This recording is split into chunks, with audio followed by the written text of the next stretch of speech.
সত্য কথা বলে বিধেই তার উপরে এভাবে এই বর্তমান সরকারের অবস্থায় হামলার শিকার হয়েছে।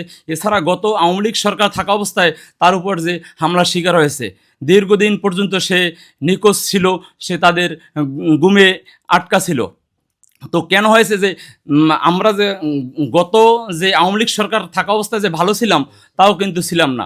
তারপরে আমরা যে 24-এ যেভাবে হয়েছে, যে আমরা চাই ভালো কিছু, যে ইউনূস সরকারের মাধ্যমে ভালো কিছু আশা করব, কিন্তু এখন থেকে তার চেয়ে আরও যথেষ্ট খারাপ পর্যায়ে আমরা আছি, যেহেতু উনি কোনো নিরাপত্তাই দিতে পারতেছে না। এটা আমার মনে হয় যে প্রধান উপদেষ্টা সাহেব উনি এইগুলো ওনার পালিত লোকজনের মাধ্যমেই এগুলো অতর্কিত হামলা এভাবে করতে আছে। তো যাই হোক, আমরা যারা রাজনীতি করি এদের আমাদের জীবনের কোনো নিরাপত্তা নাই। যেহেতু আমাদের মমিন মেহেদী সাহেব চেয়ারম্যান, তার যেমন জীবনের নিরাপত্তা নাই, গেল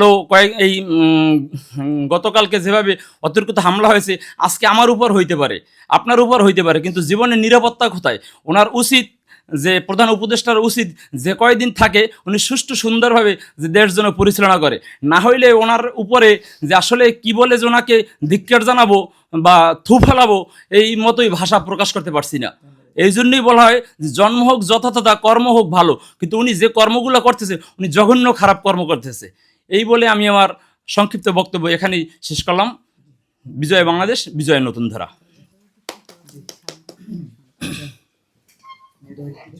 আমাদের কেন্দ্রীয় কমিটির সাধারণ সম্পাদক হরিদাস সরকারকে কৃতজ্ঞতা জানাচ্ছি। আমি আমার বক্তব্যের মধ্য দিয়ে আজকের এই প্রেস ব্রিফিং এর আয়োজনে সমাপ্তি জানাচ্ছি।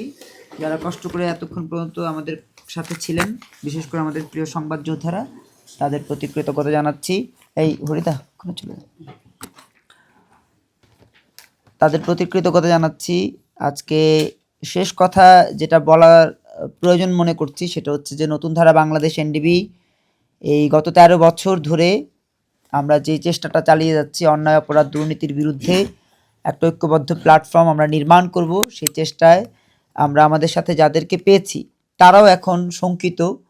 এখন এই শঙ্কা, এই যে পরিস্থিতি, সকল কিছুকে উত্তরণের জন্য নতুন ধারা বাংলাদেশ এনডিবি আমাদের ধারা অব্যাহত রাখার চেষ্টাটি চালিয়ে যাব। সেই সাথে বলতে চাই, যারা আমাদের উপরে হামলা করছেন বা একের পর এক হুমকি দিচ্ছেন, তারা মনে রাখবেন নতুন ধারা বাংলাদেশ এনডিবি কোনো পরিবারতান্ত্রিক পলিটিক্যাল পার্টি নয়, কোনো প্রজাপতি কেন্দ্রিক পলিটিক্যাল পার্টি নয়, কোনো ট্রাক কেন্দ্রিক পলিটিক্যাল পার্টি নয়, কোনো তথাকথিত ভিপি কেন্দ্রিক পলিটিক্যাল পার্টি নয় যে আমার মহাসচিব সুসময়ের অবর্তমানে আমার দল থেকে চলে যাবে।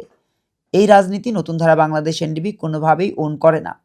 যে কারণে আমরা এই বিপদ সংকুল পরিবেশে, পরিস্থিতিতে যেভাবে ঐক্যবদ্ধ আছি, সেই ঐক্যবদ্ধতায় এই নির্বাচনের যে প্রক্রিয়া, সেই প্রক্রিয়াকে অ্যাভয়েড করব।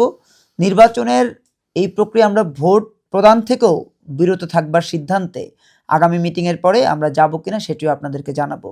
সেই সাথে বলতে চাই, ইতিমধ্যে দেখেছেন যে আমরা জানি যে প্রায় 19টা পলিটিক্যাল পার্টি, যেগুলো নিবন্ধিত পলিটিক্যাল পার্টি ইতিমধ্যে নির্বাচন থেকে সরে দাঁড়িয়েছে। আমরা অনিবন্ধিত হওয়া সত্ত্বেও বাংলাদেশে যেহেতু সক্রিয় পলিটিক্যাল মুভমেন্টকারী পলিটিক্যাল পার্টি হিসেবে পরিচিত, আমরাও এই নির্বাচনকে অ্যাভয়েড করবার সেই ধারাটায় যুক্ত হতে চাই।